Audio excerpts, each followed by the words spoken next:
Assalamualaikum warahmatullahi taala wabarakatuh. Salam sejahtera. Selamat malam kepada semua. Okey, terlebih dahulu saya ingin ucapkan ribuan tahniah kepada semua yang telah mencabar diri untuk lebih berjaya dengan menyertai seminar Template Magic pada kali ini. Tahniah untuk korang semua. Semoga semuanya bersemangat dan terus berjaya. Okey. Pada malam ni saya nak share cara bagaimana untuk menggunakan Template Magic dengan cara yang betul lah. Seperti yang kita maklum, kita telah disediakan dengan 3 template magic Okey. Template pertama adalah template daily activity, template kedua adalah weekly training dan template ketiga adalah weekly sales tracking. Okey. Untuk permulaan saya nak sentuh tentang daily activity. Apa yang korang tahu tentang daily activity yang berkaitan dengan bisnes sahaja? Bagi saya prefer untuk menulis segala aktiviti harian saya yang berkaitan dengan bisnes sahaja, kerana aktiviti ini adalah aktiviti yang bernilai tinggi. Okey, apakah contohnya? Contoh macam kita update FB, update info-info produk, update testimoni, semua dekat FB ataupun page. Okey, IG ke, lepas tu kita buat repo, kita follow up agent, kita follow up customer, kita COD barang dekat agent, dekat customer, dekat dropship, kita postage, kita edit flyers, kita buka booth, kita buat copywriting, kita buat storytelling, semua anything yang berkaitan dengan bisnes kita boleh tulis dalam daily activity tu. Sebab aktiviti-aktiviti inilah yang menyumbangkan kejayaan kita kelak, insya-Allah. Okey, contoh cara nak isi ya. Sebenarnya printer saya ada problem, tak boleh nak print out. So saya tulis write down je, saya tulis roughly je lah. Okey, untuk daily activity form ni kita ada 3 kolom tau. 1, date, tarikh, waktu dengan aktiviti. Tarikh kita tulis lah macam semalam. Ni contoh saya buat semalam kan, 1 Februari.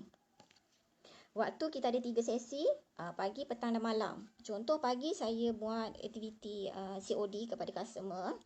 Petang saya update FB dan malam saya WhatsApp agent. So segala aktiviti-aktiviti yang kita lakukan sepanjang hari ni untuk 3 sesi ni kita akan tulis kat sini. Contohlah, you all ada banyak aktiviti. Kita besarkan kolom ni, kita tulis semua. Kalau rajin nak tulis 5, tulislah 5. Ada 10 pun, tulislah 10. Kalau rajin lah. Kalau tak rajin, cukup 1 atau 2 pun dah memadai. Okey. Jelas ya untuk daily activity ni. Okey, kan. Sekarang kita pergi kepada template weekly meeting atau training schedule. Okey. Weekly meeting atau training schedule ni selalunya kita akan bagi pada agent atau dropship. Ingat ya, ini adalah segala aktiviti kita kat sini adalah benda yang kita dah buat, aktiviti yang dah berlaku, bukan aktiviti yang kita baru plan ataupun yang kita baru berkira-kira nak buat. Okey, contoh untuk online training. Online training kita ada 3, copywriting, FAQ session dengan storytelling. Copywriting selalunya kita akan bagi task lah dekat agent atau dropship kita untuk buat. Termasuklah kita juga kena buat sekali, bukan setakat bagi task daripada diorang kan. Okay, contohlah dalam minggu pertama kita buat 2 storytelling, kita tulislah 2. Kalau tulis ada 1, kita tulislah 1. FAQ session ni ada sesi bersoal jawab dengan agent. Online training ni selalunya kita akan buat melalui WhatsApp group lah. Tak pun kita boleh call setiap agent kita lah. Itu kalau kita rajin. Katalah dalam minggu pertama ni kita tak ada buat langsung aktiviti ni, kita biarkan kosong je. Kalau ada buat 2, kita tulis 2. Kalau 3, boleh 3. Kalau 1, selalunya saya akan tick je lah. Maksudnya 1 je lah saya buat. Okey, untuk offline training pula, kita ada repo, hot button, FAQ session, handling objection, closing technique dengan product demo. Ini pun kalau kita ada buat, kita boleh tick lah. Kita boleh tanda berapa kali kita buat dalam seminggu. Okey, repo. Apa itu repo? Repo ni adalah peringkat sesi pertama. Sesi pertama peringkat untuk perkenalan dengan orang baru. Contohnya orang yang baru kita kenal, orang baru kita jumpa. Sesi macam hi macam tu lah. Sesi beramah mesra kan. Untuk rapatkan jurang, untuk meet friend, untuk eratkan silaturahim. Daripada situ, daripada repo ni lah, kita akan Selalunya selepas beberapa kali jumpa, kita akan cerita pasal produk kita ke apa-apa ke. Ini sesi repo lah. Repo ni adalah sesi soal, sesi beramah mesra untuk peringkat awal. Okey, hot button. Hot button ni ceritakan tentang hot button, FAQ session, handling objection ni semua cerita-cerita pasal produk kita lah untuk agent kita. Kita kena beritahu details lah mereka. Handling objection ni. Macam mana handling objection ni adalah cara penerimaan, bagaimana feedback daripada customer, maksudnya penolakan, cara penolakan, cara nak buat upsell, downsell semua dekat sini. Okay, closing teknik ni cara-cara close sale dengan customer. Produk demo ni contoh macam mana cara kita gunakan minyak, cara sapuan berapa kali sehari, apa yang boleh, apa yang tak boleh, pantang larang semua ni lah. Ini kita patut ajar kepada ejen-ejen kita dan juga dropship kita. Ini pun you all boleh tulis lah berapa kali seminggu yang you all buat. Kalau ada, kalau tak ada biarkan kosong lah.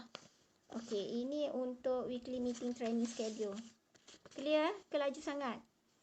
Kalau nak lebih detail, cara repo hot button ni boleh cari dalam group Amethyst. Encik Samsul dah terangkan secara detail semua ni. Okey. Untuk yang template ketiga adalah audit activity sales. Audit activity sales. Ini kat sini semua ada target tau. Okay. Target.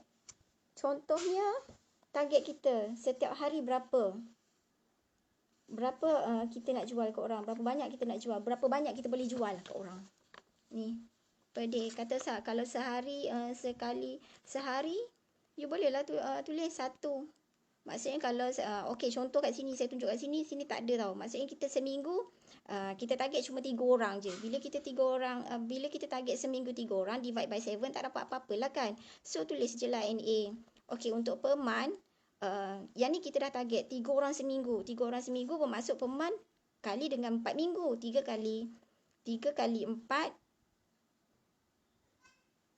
4 kita akan dapat 12. Per kuartal kita akan dapat 36 lah kali dengan 3 bulan. 12 kali dengan 3 bulan dapat 36. Ini untuk aktiviti kita close. Kita jumpa orang dan juga kita call message.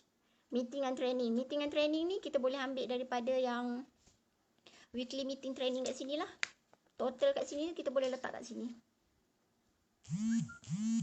Okey. Katalah kalau you buat seminggu 4 kali tu adalah 4. Jadi kat sini dah akan berubah. Ini cuma target tau. Target yang kita isi, yang kita rasa kita mampu buat. Okey, yang realitinya kat sini. Realiti yang berlaku. Ini target yang belum berlaku lagi. Okey, realiti yang berlaku kita tengok pada minggu tu. Berapa orang kita jumpa? Contohlah, saya jumpa orang pada minggu tu 11 orang. Saya close sale 11 orang. Sama ada melalui perjumpaan, sama ada melalui saya jumpa dia ataupun melalui online. Kita WhatsApp lah. Okey, saya jumpa 7 orang sahaja. Call nampak jelas tak? Okey, saya close 11 saya close sale 11 pada minggu pertama. Saya jumpa cuma 7 orang. Okey, saya call WhatsApp dia 98.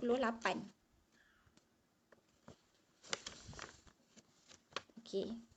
Meeting dan latihan dalam seminggu saya buat cuma sekali sahaja. Ini per month. Maksudnya untuk kolom ni you jangan buat lagi kalau untuk minggu pertama. Biarkan kosong je. Kalau minggu kedua barulah okey. Minggu pertama 11. Minggu kedua katalah you pun 11. Jadi kat sini bertambahlah jadi 22. Okey, untuk minggu pertama yang kolom ni per month ni abaikan dulu. Tak perlu lagi. Sebab kita baru start dengan kolom pertama kan. Okey. Untuk tracking mingguan. Tracking mingguan ni maksudnya on track. Adakah segala aktiviti kita tu on track ataupun tidak? Okey, kat sini. Macam contohlah saya jumpa 11 orang. Kan? Saya betul-betul jumpa 11 orang daripada reality ni. Yang first week ni. Saya jumpa 11 orang. Okey, 11 orang. Tapi, saya punya target. Tengok. Tengok kat sini kan. Saya punya target cuma 3 orang. Jadi, 11 divide by 3. 11 bahagi 3 kali dengan 100%, saya kali dengan 100, saya akan dapat 366.66%. So, on track ke tidak? Maksudnya on track lah. Yes. Macam tu juga. Okey, untuk jumpa, saya jumpa 7 orang. Minggu tu saya jumpa 7 orang. Okey, saya punya target pun memang 7. So, 7 bahagi 7 saya dapat dah 100%. Yes jugalah, on track ke tak? Yes. Okey, untuk call message pun sama. Kena bahagikan jumlah dia dekat reality ni bahagi dengan jumlah dekat target ni. Kita akan dapat percentage dia kali dengan 100. So, kita akan dapat jawapan dia sama ada yes ataupun no. Yes ni maksudnya kita 100% ke atas. Kalau below than 100, maksudnya no, tidak. Rasanya semua dah clear kan part ni? So, inilah saja berkenaan dengan template. Pengisian template. Jelas kan? So, semua hari Ahad ni jangan lupa hantar template untuk minggu pertama bulan Februari. Apa-apa soalan boleh komen. Nanti saya akan reply satu persatu. Okay, selamat bertemplate. Selamat up sales. Assalamualaikum. Bye.